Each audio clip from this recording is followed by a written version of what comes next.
जो बनना हो सच्चा जीवन साथी, पति अपनाए एनएसवी। हमारी 2 बेटियां हैं, हम चाहते हैं कि उनका भविष्य सुनहरा हो, इसलिए हमने फैसला लिया है कि आगे बच्चे नहीं होने चाहिए। मैंने जिम्मेदार पति होने का फर्ज निभाया और एनएसवी को अपनाया। 10 मिनट में बिना चीर फाड़ के सरल सा उपाय और आधे घंटे बाद घर। खुराक और दिहाड़ी की भरपाई के लिए 1100 रूपए तुरंत मिल गए थे। न कोई कमजोरी और पत्नी का पूरा प्यार भी। क्यों जी? हटो जी। वही है सच्चा जीवन साथी जो पति अपनाए एनएसवी। राष्ट्रीय स्वास्थ्य मिशन, स्वास्थ्य विभाग हरियाणा द्वारा जनहित में जारी। नमस्कार, ये आकाशवाणी चंडीगढ़ है। अब आप प्रतिका से प्रादेशिक समाचार सुनिए। पहले इस बुलेटिन के मुख्य समाचार। प्रधानमंत्री नरेंद्र मोदी ने कहा है कि उनकी सरकार देश के विकास के लिए कार्य करती रहेगी। देश के 15 राज्यों में राज्यसभा की 56 सीटों पर चुनाव के लिए अधिसूचना जारी हुई। प्रधानमंत्री नरेंद्र मोदी इस महीने की 16 तारीख को रेवाड़ी जिले के माजरा भालकी में अखिल भारतीय आयुर्विज्ञान संस्थान एम्स का शिलान्यास करेंगे। केंद्र सरकार ने एयर कंडीशनर और एलईडी बल्ब व ट्यूब के लिए उत्पादन आधारित प्रोत्साहन योजना के तहत 6,767 करोड़ रुपए के निवेश को स्वीकृति दी। और हरियाणा के मुख्यमंत्री मनोहर लाल ने संपत्ति का इंतकाल निर्धारित समय अवधि में न करने एवं गलत कार्रवाई रिपोर्ट प्रस्तुत करने पर नायब तहसीलदार और पटवारी को निलंबित किया। अब समाचार विस्तार से। प्रधानमंत्री नरेंद्र मोदी ने आज कांग्रेस पर सांकेतिक हमला करते हुए कहा कि वो सरकार के खिलाफ जो श्याम पत्र लाई है वो उनकी सरकार के लिए बुरी नजर को हटाने के काले टीके की तरह है।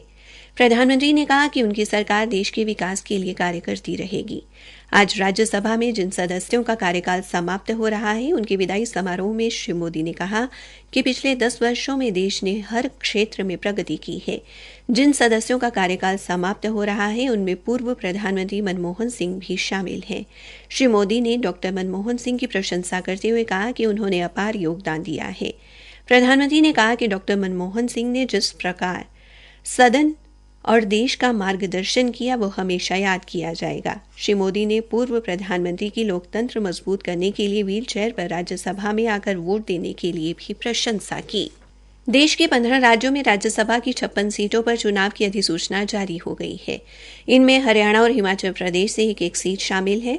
नामांकन 15 फरवरी तक दाखिल किए जा सकेंगे। मतदान 27 फरवरी को होगा। प्रधानमंत्री नरेंद्र मोदी 16 फरवरी को रेवाड़ी जिले के माजरा भालकी में अखिल भारतीय आयुर्विज्ञान संस्थान एम्स का शिलान्यास करेंगे। हरियाणा के सहकारिता मंत्री डॉक्टर बनवारी लाल ने आज रेवाड़ी के उपायुक्त राहुल हुड्डा सहित अन्य प्रशासनिक अधिकारियों के साथ गांव माजरा भालकी में बनने वाले अखिल भारतीय आयुर्विज्ञान संस्थान स्थल का निरीक्षण किया।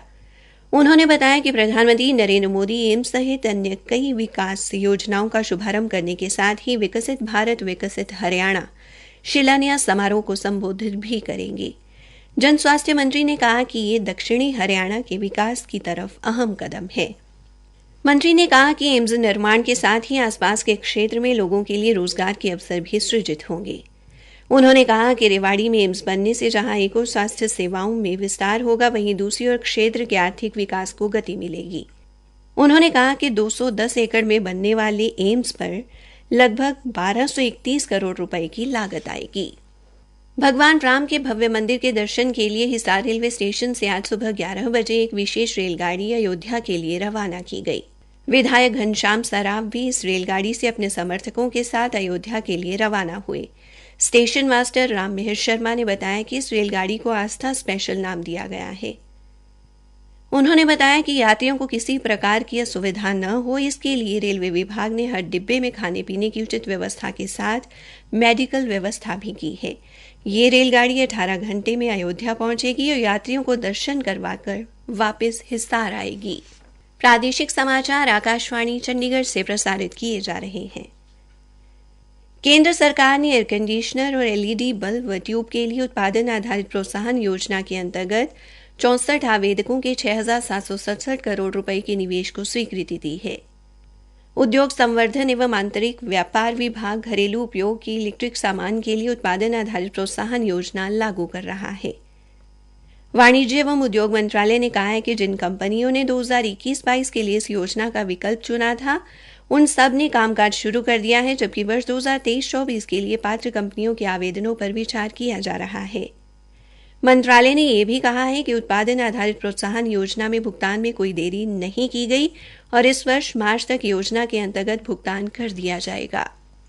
हरियाणा के मुख्यमंत्री मनोहर लाल ने जिला भिवानी की एक शिकायतकर्ता द्वारा संपत्ति का इंतकाल निर्धारित समय अवधि में न करने तथा गलत कार्रवाई रिपोर्ट प्रस्तुत करने के मामले में भिवानी के नायब तहसीलदार आलमगीर तथा पटवारी ललित कुमार को निलंबित कर दिया है और दोनों के विरुद्ध नियम 7 के तहत कार्रवाई करने के निर्देश दिए हैं। मुख्यमंत्री के ओएसडी भूपेश्वर दयाल ने बताया कि जिला भिवानी निवासी श्रीमती कमला देवी ने अपने पिता के देहांत के बाद उनके पंजीकृत वसीयतनामे के अनुसार संपत्ति का इंतकाल उनके व उनकी बहन के नाम किए जाने के संबंध में सीएम विंडो पर शिकायत दर्ज करवाई थी, जिस पर संबंधित नायब तहसीलदार से रिपोर्ट तलब की गई। उन्होंने बताया कि नायब तहसीलदार ने पटवारी ललित कुमार की रिपोर्ट का हवाला देते हुए सीएम विंडो पर रिपोर्ट दर्ज की कि उक्त जमीन का इंतकाल करके शिकायतकर्ता को उसकी नकल की प्रति दे दी गई है, जबकि वास्तव में शिकायतकर्ता श्रीमती कमला देवी को इंतकाल की कोई नकल नहीं मिली थी। इतना ही नहीं, हरियाणा सेवा का अधिकार आयोग द्वारा भी इंतकाल के लिए निर्धारित समय अवधि में इंतकाल न होने के चलते संबंधित नायब तहसीलदार आलमगीर पर 20,000 रुपए का जुर्माना लगाया गया तथा शिकायतकर्ता को 5,000 रुपए का मुआवजा देने के आदेश दिए गए हैं। सड़क सुरक्षा विषय पर आज पंचकुला के सेक्टर 14 स्थित राजकीय महिला महाविद्यालय में हरियाणा राज्य स्तरीय सड़क सुरक्षा प्रश्नोत्तरी प्रतियोगिता का आयोजन किया गया। इस अवसर पर हरियाणा के पुलिस महानिदेशक शत्रुजीत कपूर ने बतौर मुख्य अतिथि शिरकत करते हुए बच्चों को सड़क सुरक्षा यातायात नियमों की पालना करने के लिए प्रेरित किया। उन्होंने विजेता प्रतिभागियों को बधाई देते हुए उनके उज्जवल भविष्य की कामना की और भविष्य में उत्कृष्ट प्रदर्शन के लिए प्रेरित किया। कुरुक्षेत्र की अतिरिक्त जिला एवं सत्र न्यायाधीश की अदालत ने नाबालिग से दुष्कर्म करने के दोषी प्रवीण कुमार को 20 साल कठोर कारावास व 40,000 रुपए जुर्माने की सजा सुनाई है। जुर्माना न भरने पर दोषी को अतिरिक्त सजा भुगतनी होगी। अंबाला के पुलिस अधीक्षक जशनदीप सिंह रंधावा ने लोगों से 13 फरवरी के किसान आंदोलन में प्रशासन की अनुमति के बिना भाग न लेने का आह्वान किया है। उन्होंने कहा कि आंदोलनकारियों की ड्रोन कैमरों के जरिए वीडियोग्राफी करवाई जाएगी। सरकार अथवा प्रशासन के आदेशों की अवहेलना करने पर आंदोलन में भाग लेने वालों के पासपोर्ट रद्द करवाए जाएंगे। कुरुक्षेत्र शहर की तर्ज पर अब कुरुक्षेत्र के गांव मथाना में भी पाइपलाइन के जरिए रसोई गैस की आपूर्ति की सुविधा दी जाएगी। उपायुक्त शांतनु शर्मा ने बताया कि जिले में केवल पिपली खंड के गांव मथाना को ही इस परियोजना के लिए चयनित किया गया है। इस गांव में गोबरधन योजना के तहत गैस संयंत्र लगाया जा रहा है। उन्होंने बताया कि इस परियोजना के लिए सरकार ने अनुमानित 90,95,000 का बजट पारित किया है। परियोजना को अगले महीने तक पूरा करने का लक्ष्य निर्धारित किया गया है। उन्होंने बताया कि इस गैस संयंत्र के लिए विकास व पंचायत विभाग की तरफ से बनाई गई विस्तृत परियोजना रिपोर्ट के तहत प्रथम चरण में 100 घरों को पाइपलाइन के जरिए गैस उपलब्ध कराई जाएगी। भारतीय रिजर्व बैंक के गवर्नर शक्तिकांत दास ने कहा है कि डिजिटल भुगतान लेन देन के प्रमाणन की रूपरेखा का प्रस्ताव किया गया है। इस संबंध में अलग से निर्देश जारी किए जाएंगे। ग्राहक शीघ्र ही एसएमएस आधारित वन टाइम पासवर्ड ओटीपी के अतिरिक्त विभिन्न नई वैकल्पिक प्रणालियों के उपयोग से डिजिटल भुगतान कर सकेंगे। अंत में मुख्य समाचार एक बार फिर। प्रधानमंत्री नरेंद्र मोदी ने कहा है कि उनकी सरकार देश के विकास के लिए कार्य करती रहेगी। देश के 15 राज्यों में राज्यसभा की 56 सीटों पर चुनाव के लिए अधिसूचना जारी हुई। प्रधानमंत्री नरेंद्र मोदी इस महीने की 16 तारीख को रेवाड़ी जिले के माजरा भालकी में अखिल भारतीय आयुर्विज्ञान संस्थान एम्स का शिलान्यास करेंगे। केंद्र सरकार ने एयर कंडीशनर और एलईडी बल्ब व ट्यूब के लिए उत्पादन आधारित प्रोत्साहन योजना के तहत 6,767 करोड़ रुपए की निवेश को स्वीकृति दी। इसी के साथ ये समाचार बुलेटिन समाप्त हुआ।